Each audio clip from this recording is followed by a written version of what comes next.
একা ঘরের মানুষ আমার মা। বিকেলের শেষ রোদটা ঢলে পড়েছে পুরান ঢাকার এক শান্ত গলির কোণে। ধুলো মেশানো বাতাসে শিউলি ফুলের গন্ধ ভেসে আসে দূর থেকে। তিনতলা এক পুরনো ফ্ল্যাটের জানালায় দাঁড়িয়ে আছেন মমতাজ, বয়স প্রায় ৬২, কিন্তু চোখে এখনো একরাশ নরম দীপ্তি। একসময় স্বামী, ৩ সন্তান, সংসার, সব মিলিয়ে ভরা জীবন ছিল। এখন সেই সংসারের ঘরগুলো ফাঁকা, শুধু ঘড়ির টিকটিক আর মমতাজের নিঃশ্বাসে গলে যাওয়া সময়। চা বানাতে বানাতে মনে পড়ে যায় পুরনো দিনের কথা। স্বামী মারা যাওয়ার পর ছেলেরা যার যার জীবন নিয়ে ব্যস্ত। বড় ছেলে ফাহিম থাকে ঢাকাতেই, কিন্তু অফিস, বউ, বাচ্চা, সব মিলিয়ে দেখা হয় না মাসের পর মাস। মাঝে মাঝে ফোনে বলে, আম্মু, কেমন আছো? আর মমতাজ হেসে বলে, ভালো আছি রে বাবা, চিন্তা করিস না। কিন্তু ফোনটা কেটে গেলেই সেই হাসি মিলিয়ে যায়। এরকম আরো ভিডিও পেতে চ্যানেলটি সাবস্ক্রাইব করে দাও। আজ বৃষ্টি হবে মনে হয়। আকাশের কোণে কালো মেঘ জমেছে। এমন দিনে একসময় সে আর তার স্বামী মিলন ছাদে বসে চা খেতেন। ঝুম বৃষ্টিতে চুল ভিজে যেত, আর মিলন হাসত, বলতো, তুমি না, বৃষ্টিতেও এমন সুন্দর থাকো, যেন সময় তোমায় ধরতে পারে না। মমতাজের মুখে লাজুক হাসি ফুটে উঠত। সেই হাসিটাই যেন এখনো জানালার পর্দায় আটকে আছে। হঠাৎ নিচে দরজার ঘণ্টা বাজল। কে এলো আবার? নিজেকেই জিজ্ঞেস করলেন মমতাজ। দরজা খুলে দেখলেন, সামনের বারান্দায় দাঁড়িয়ে আছে এক তরুণ, উচ্চতায় লম্বা, মুখে একরাশ ভদ্রতা। হাতে বাজারের ব্যাগ। আন্টি, আমি ফাহিমের বন্ধু, আমি অফিসের কাছেই থাকি। উনি বলেছিলেন আপনি একা থাকেন, তাই একটু খোঁজ নিতে আসলাম। মমতাজ অবাক। ওহ তাই নাকি? আসো বাবা, ভেতরে আসো। ছেলেটার নাম আরিফ। বয়স ৩০-এর কাছাকাছি। চাকরি করে এক বিজ্ঞাপনী সংস্থায়। কথায় কথায় জানা গেল, ফাহিমি নাকি বলেছিল, মা একা থাকে, মাঝে মাঝে গিয়ে দেখে আসবি। আরিফের উপস্থিতি যেন ঘরে নতুন একটা আলো নিয়ে এল। মমতাজ চা বানাতে গেলেন।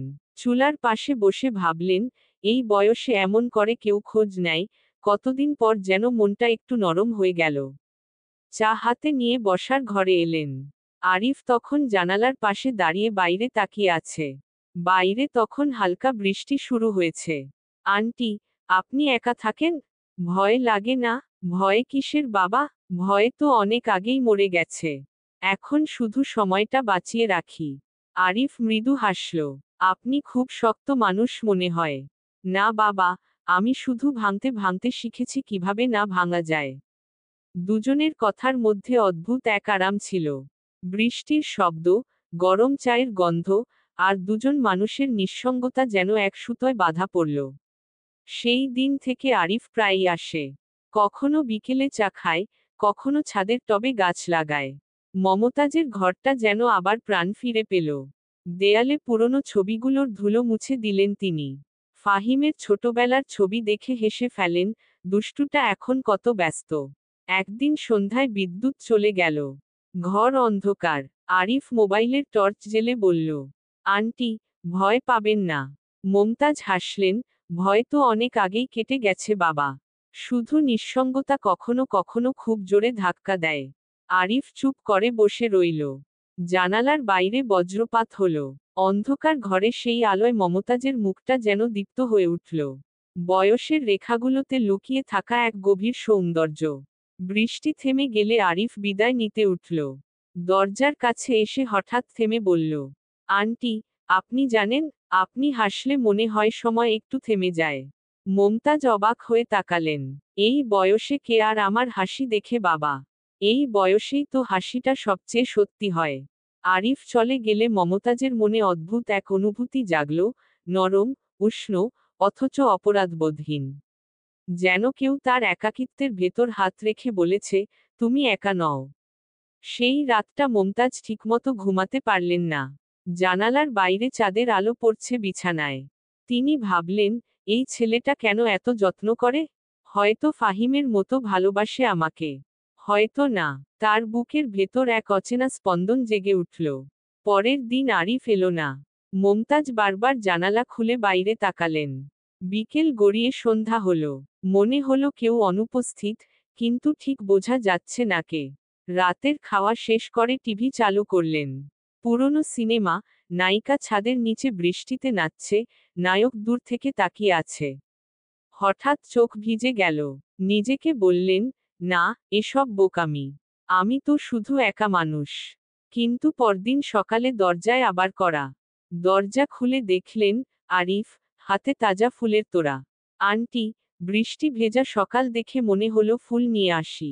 আপনার জানালায় মানাবে। মমতাজ ফুলগুলো নিয়ে হাসলেন, তুমি না, ঠিক যেন এক ফোঁটা রোদ। আরিফ হেসে বলল, রোদও তো মাঝে মাঝে বৃষ্টি হতে চায়। বাক্যটা শুনে মমতাজ চুপ করে গেলেন। মনে হলো, এই ছেলেটা শুধু কথা বলে না, তার নিঃসঙ্গতার ভাষাটাও বোঝে। দিন যেতে লাগলো। একসময় আরিফ তার জীবনের গল্প খুলে বলল, ছোটবেলায় মা মারা গেছে, বাবার সাথে সম্পর্ক ভালো ছিল না।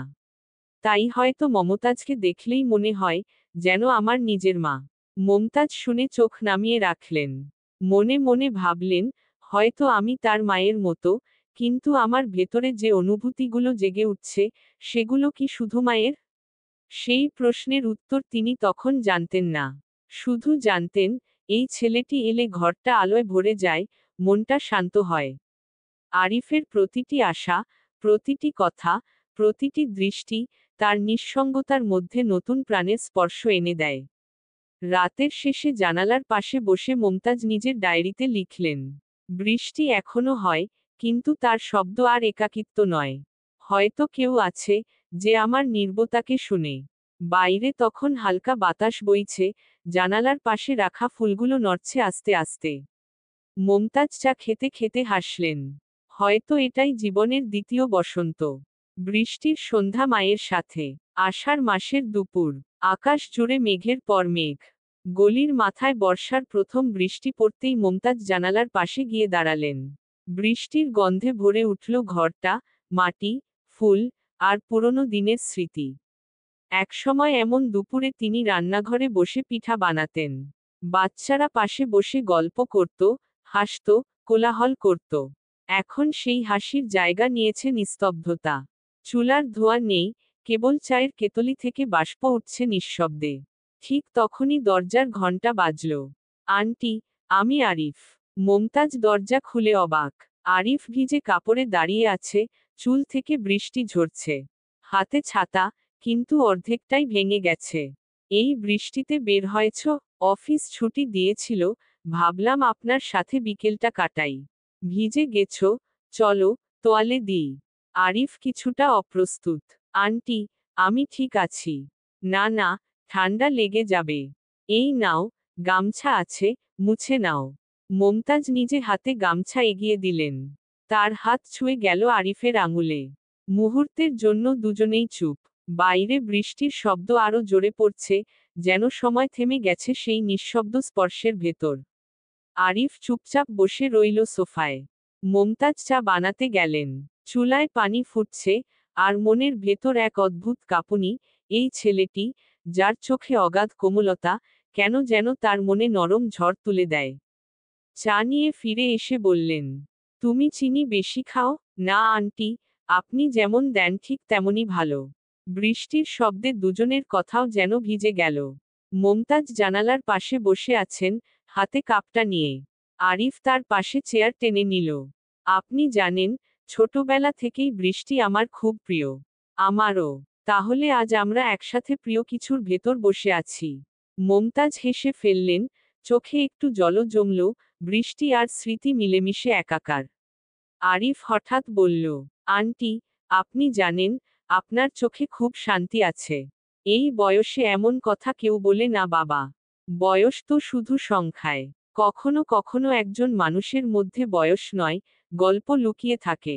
আপনার চোখে সেই গল্প দেখি। মমতাজ তাকিয়ে রইলেন আরিফের দিকে। মনে হলো, যেন এই ছেলেটি তার একাকিত্বের প্রতিটি ছায়া দেখে ফেলছে। বৃষ্টির শব্দ থেমে গিয়ে এক মুহূর্তের নীরবতা নেমে এলো। মমতাজ বললেন, তুমি কি জানো, আমি অনেক বছর ধরে কারো সাথে এমন করে কথা বলিনি। তাহলে আজ সেই রেকর্ড ভাঙল। হয়তো তাই। দুজনের হাসির মধ্যে একটা সহজ উষ্ণতা ছড়িয়ে পড়ল। সন্ধ্যা ঘনিয়ে এলো। বাইরে বাতাসে ঠান্ডা গন্ধ, ছাদের উপর থেকে বৃষ্টির পানি ঝরছে। আরিফ উঠতে গেল, কিন্তু মুমতাজ থামালেন। এই সময় গেলে রাস্তায় পানি জমে আছে, একটু পর যেও। ডিনার করে যেও। আরিফ প্রথমে না করলেও মমতাজের জেদের কাছে হার মানল। রান্নাঘরে ঢুকে মুমতাজ ভাত বসালেন, মাছ ভাজলেন। চুলার আলোয় তার মুখটা উজ্জ্বল লাগছে। আরিফ চুপচাপ তাকিয়ে আছে, চোখে মুগ্ধতা, যেটা কোনো প্রেমের নয়, বরং এক গভীর মায়ার। তুমি রান্না করো? একসময় করতাম। এখন শুধু নিজের জন্য, তাই আগ্রহ কমে গেছে। আজ আপনার রান্না খেয়ে সেই আগ্রহটা আবার ফিরিয়ে আনব। খাওয়ার সময় মমতাজের মনে হলো অনেক বছর পর কেউ তার সামনে এমন করে বসে খাচ্ছে। নিজের হাতে দেওয়া ভাতের প্রতিটি গ্রাস যেন জীবনের স্বাদ ফিরিয়ে দিল। খাওয়ার পর দুজনেই বারান্দায় দাঁড়িয়ে। আকাশে চাঁদ উঠেছে, বাতাসে হালকা শীতলতা। আরিফ নিচু গলায় বলল, আন্টি, আপনি জানেন, আপনাকে দেখলে আমার খুব শান্তি লাগে। মুমতাজ বললেন, তুমি জানো, তোমার মুখে আন্টি শব্দটা শুনে এখন একটু অদ্ভুত লাগে। আরিফ হেসে ফেলল, তাহলে কি বলবো? মুমতাজ চুপ। তারপর ধীরে বললেন, যা খুশি, তবে আন্টি নয়। দুজনেই এক মুহূর্তের জন্য নীরব। চাঁদের আলোয় বৃষ্টিভেজা বারান্দায় মমতাজের চুলের কিছু অংশ বাতাসে উঠছে। সেই দৃশ্যটা আরিফের চোখে গেঁথে যায়। কথা না বলেও অনেক কিছু বলা হয়ে যায়। শুধু চোখে চোখে একরাশ অজানা ভাষা। রাত বাড়ে। আরিফ বিদায় নিতে উঠে দাঁড়ায়। দরজার কাছে এসে বলে, আমি কালও আসব। বৃষ্টি থাকলে আসবে তো? বৃষ্টি থাকলেই আসব। দরজা বন্ধ হওয়ার পর মুমতাজ জানালার পাশে বসে রইলেন। বাইরে বৃষ্টির ফোঁটা গুনতে গুনতে মনে হলো, তার মনের ভেতরেও একরকম বৃষ্টি হচ্ছে, নরম, শান্ত, কিন্তু ভিজিয়ে দেওয়া। রাতের গভীরে ডায়েরি খুলে তিনি লিখলেন, আজ বৃষ্টির গন্ধে নতুন কিছু জন্ম নিল আমার ভেতরে। হয়তো ভালোবাসা নয়, কিন্তু ভালো লাগা, যেটা দীর্ঘদিন পর নিজের সঙ্গে পরিচয় করাই। ডায়েরি বন্ধ করে তিনি আলো নিভিয়ে শুয়ে পড়লেন। জানালার বাইরে চাঁদ মেঘের আড়াল থেকে উকি দিচ্ছে। মুমতাজ চোখ বন্ধ করলেন, মুখে হাসি। বৃষ্টির শব্দে মনে হলো, সময় থেমে গেছে এই ছোট্ট ঘরে, দুজন নিঃসঙ্গ মানুষের মৃদু সঙ্গীতে। হৃদয়ের আলো। বৃষ্টি শেষ হয়েছে অনেকদিন। আকাশ এখন পরিষ্কার, সূর্য ওঠে নিয়ম মতো, কিন্তু মমতাজের মনে সেই বৃষ্টির দিনের আলো এখনো রয়ে গেছে। আরিফ প্রায় প্রতিদিন আসে। কখনো বাজারের অজুহাতে, কখনো শুধু এক কাপ চায়ের জন্য। শুরুতে প্রতিবেশীরা অবাক হলেও ধীরে ধীরে তারা অভ্যস্ত হয়ে যায়। একজন একাকী নারী আর এক তরুণ ছেলের মধ্যে বন্ধুত্বের গল্পটা এখন গলির সবারই জানা। মমতাজের সকাল এখন ব্যস্ত হয়ে উঠেছে। আগে যেই রান্না কেবল নিজের জন্য হতো, এখন সেখানে দুটো কাপ, দুটো প্লেট। তিনি হাসেন, সাজেন, এমনকি বারান্দার টবে নতুন ফুলও লাগান। যেন জীবনের ছোট ছোট জিনিসগুলো আবার রং ফিরে পাচ্ছে। একদিন দুপুরে আরিফ এলো। হাতে একটা ছোট উপহার, একটা রঙিন স্কার্ফ। এটা আপনার জন্য। এটা কি প্রয়োজন ছিল? না, প্রয়োজন না, ইচ্ছে ছিল।